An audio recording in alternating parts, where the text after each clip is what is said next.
This is the Seven Figure Standard Podcast, hosted by Arash Vasugi and Mikey Stiller, with mindset and strategies to help you break through and create personal freedom.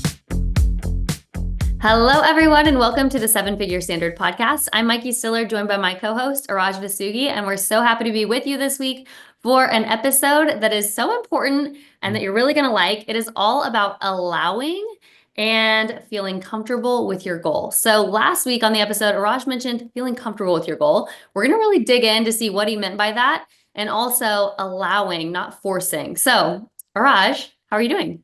I'm doing great, Mikey. How are you? I'm doing great. You know, I just introduced the topics just based on that.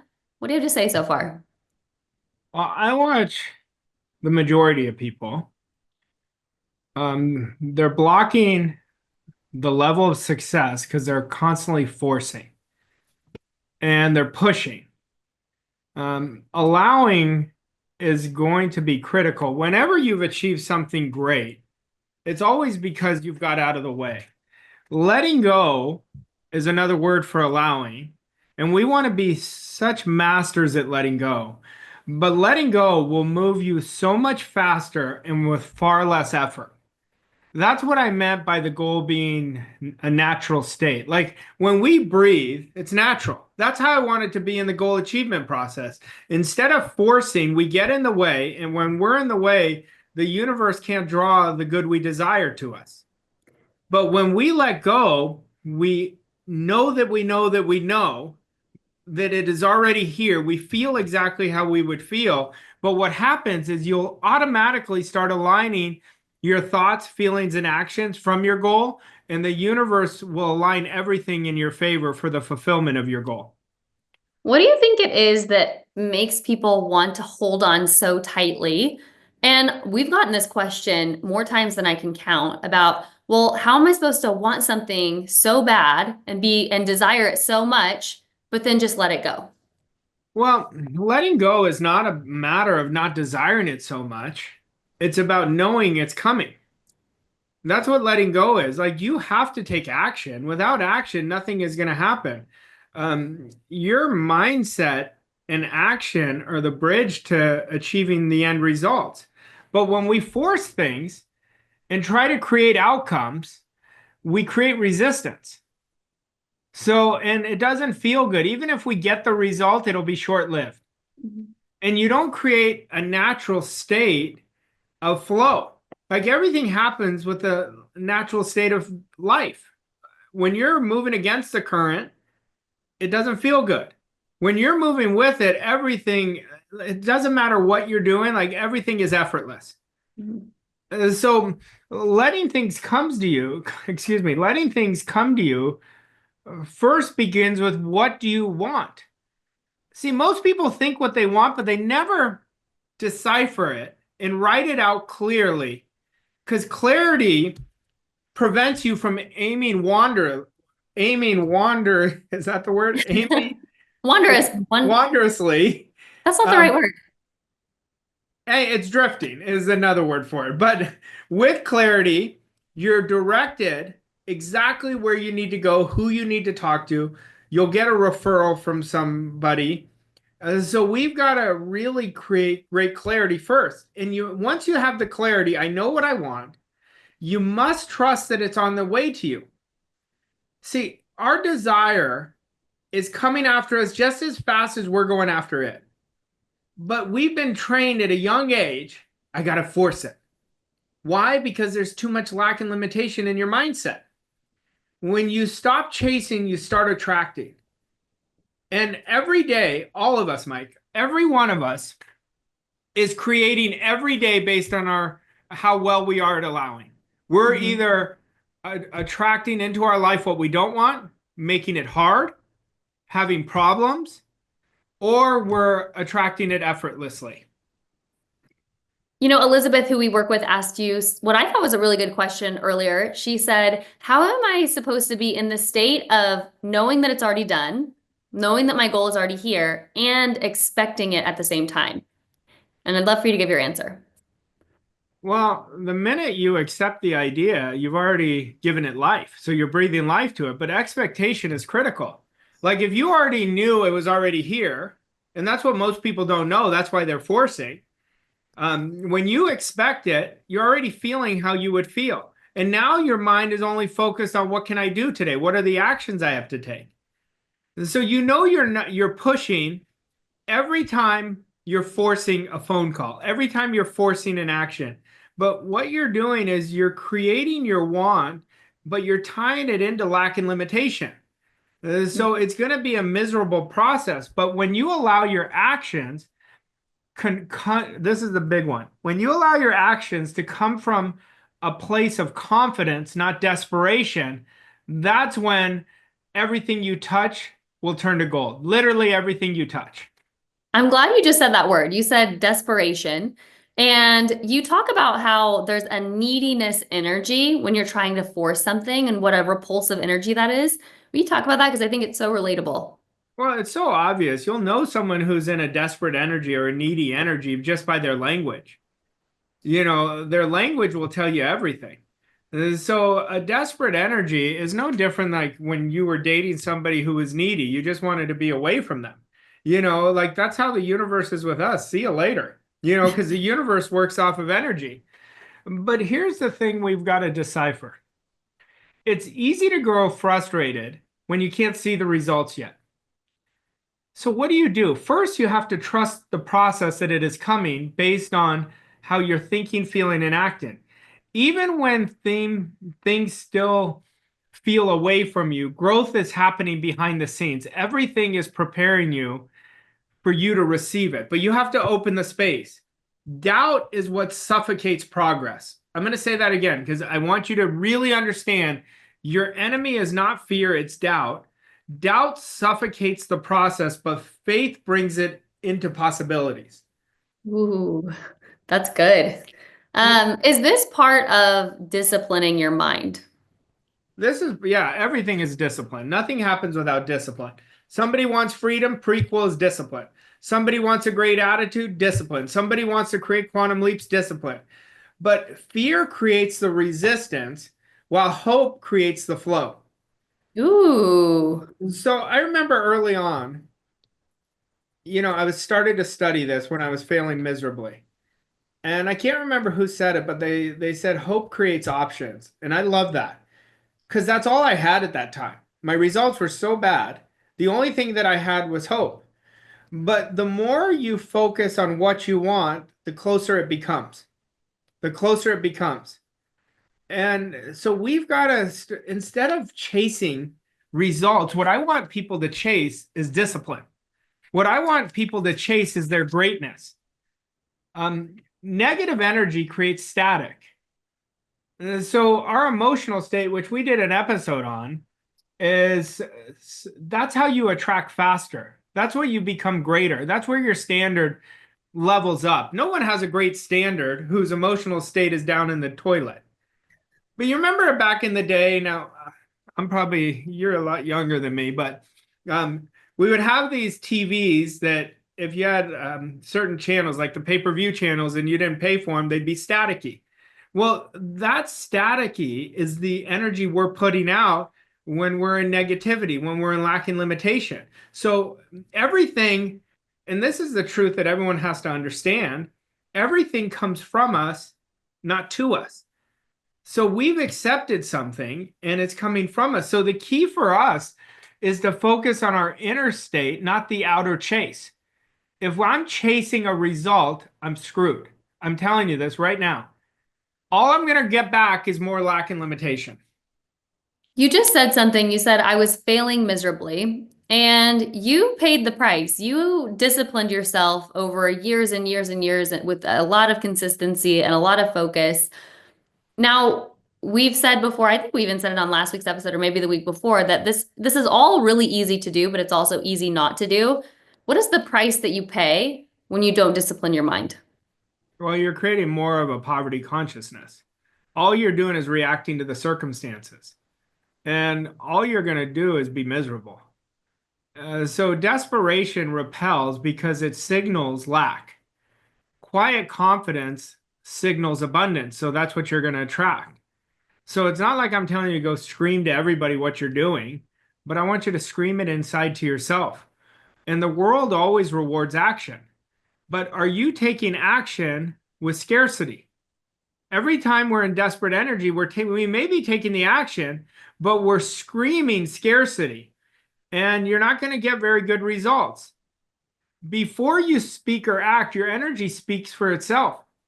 So your energy, that's why we have to discipline our emotional state only from the state of already having what we want. Your desire is meant for you. I want you to own it. Like your goal is meant for you. I want you to own it. And whenever we're in a state, what is the highest states of owning it and not being in that desperate energy? How grateful would I feel? How excited would I be? How much joy would I have? How much inspiration? Gratitude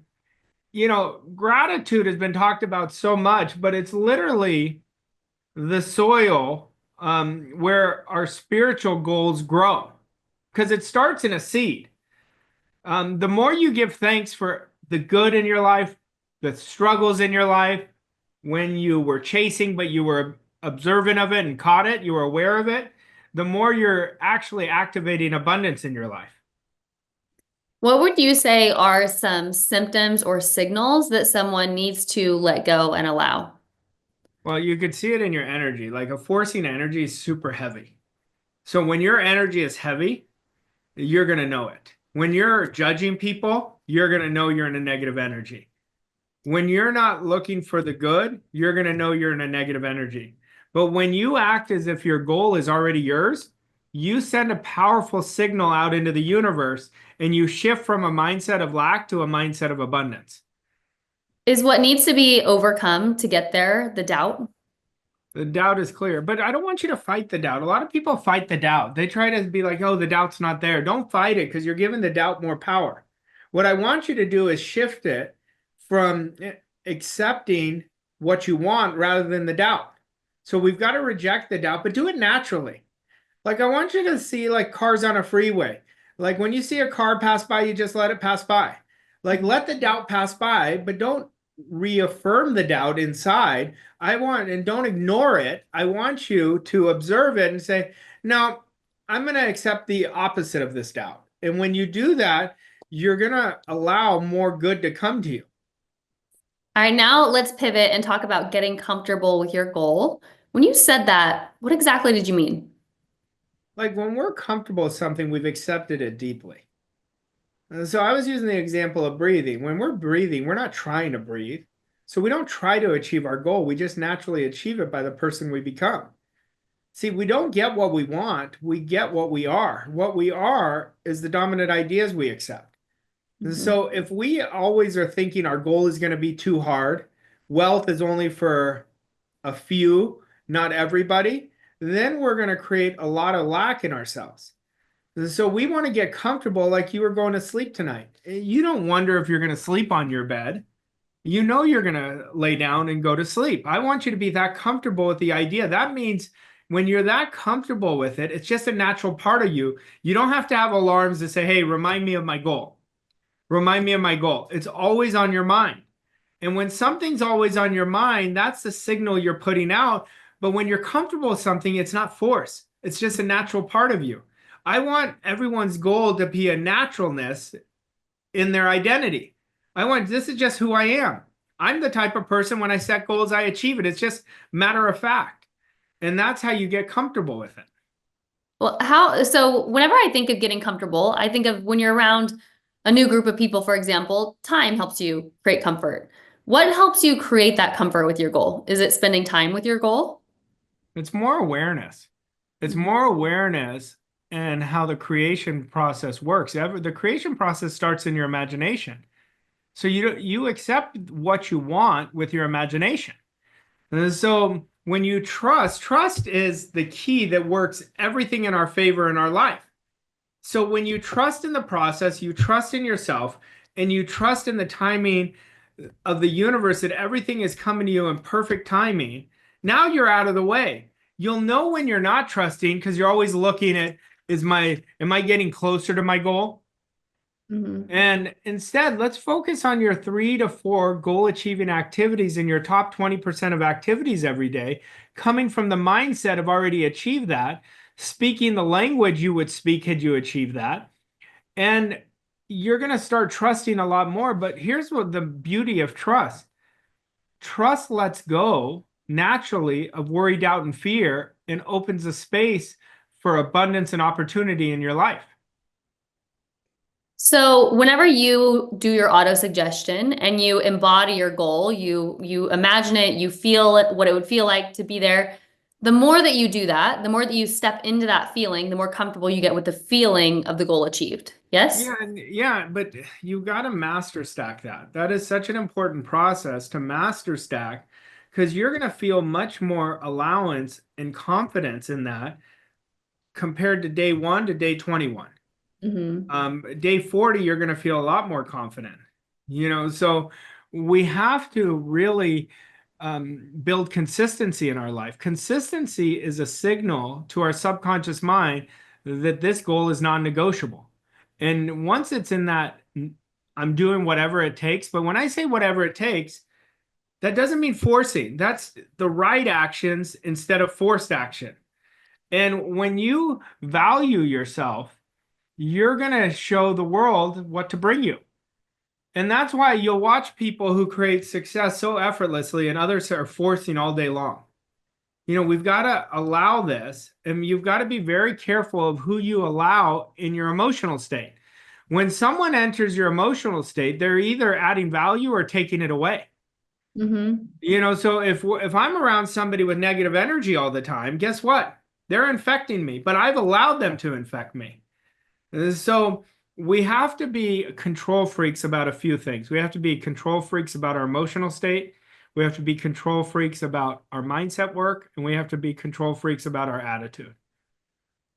Would you say that it is a process of getting more comfortable and of allowing more? I would assume whenever you set a really big goal, when you first set it, it's going to feel uncomfortable. It should feel uncomfortable at first. Like, oh, wow, like that's big, that's exciting. But then as you get more comfortable with it, you're well on your way to achieving it. Yes? Yeah, every day creates momentum, but you can't get momentum starting and stopping. You've got to set the intent, that everything is working perfectly. And when there's a stall, it just means you're not ready to receive it yet. Until you open the space, you're not going to receive it. So allowing is critical, but this doesn't mean you don't want it badly enough. You have to want it badly. But you say it's going to happen in perfect timing. And then you get to work on what your most important activities are. But you're doing it from such a relaxed, trusting, expectant state.